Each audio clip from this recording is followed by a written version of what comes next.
La retraite dans le sud de la France, voilà qui le faisait rêver. Mais qui ne devrait pas se réaliser. Frédéric François met sa villa, située à Antibes, en vente selon les informations de France Dimanche. Il avait fait l'acquisition de cette luxueuse demeure, il y a une vingtaine d'années, dans l'espoir d'y couler des jours paisibles avec son épouse. Installé en Belgique, avec son éternelle aimée Monique, ses 4 enfants, Gloria, Vincent, Anthony et Victoria, et ses 6 petits-enfants, Frédéric François vient hélas de se séparer de sa sublime villa située sur la Côte d'Azur. Sa terrasse panoramique, sa vue sur le cap d'Antibes, ses nombreuses chambres. Il s'agissait pourtant d'un décor idéal. Tant et si bien qu'il l'avait utilisé, d'ailleurs, pour le clip de son titre À tous ceux qu'on aime en 2016. Si est hélas officiel, Frédéric François ne sera bientôt plus le voisin du ténor Roberto Alagna, dans le sud de la France.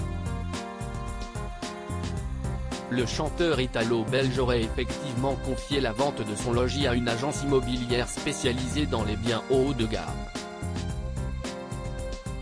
Selon les informations exclusives du magazine France Dimanche, le prix serait estimé à environ 3 millions d'euros. Ce qui représente une grosse somme, certes, mais pas tant que ça pour ce secteur très en vue. L'artiste serait-il prêt à sous-évaluer ses biens pour obtenir, plus rapidement, son dû ? L'artiste de 73 ans a par ailleurs vendu récemment un appartement dont il était le propriétaire, situé à Tenerife dans les Canaries.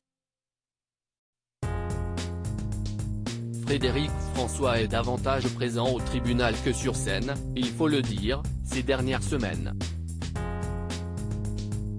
L'interprète de Je t'aime à l'italienne a été assigné au prud'homme de Boulogne-sur-Mer, dans le Pas-de-Calais, par un certain David. Ce dernier avait fondé la page Facebook du chanteur avant de devenir, un peu par hasard, son community manager, puis son homme à tout faire. Sans toucher le moindre salaire. Mon rôle n'était pas clair, expliquait-il à La Voix du Nord. Mais j'étais sur tous les fronts.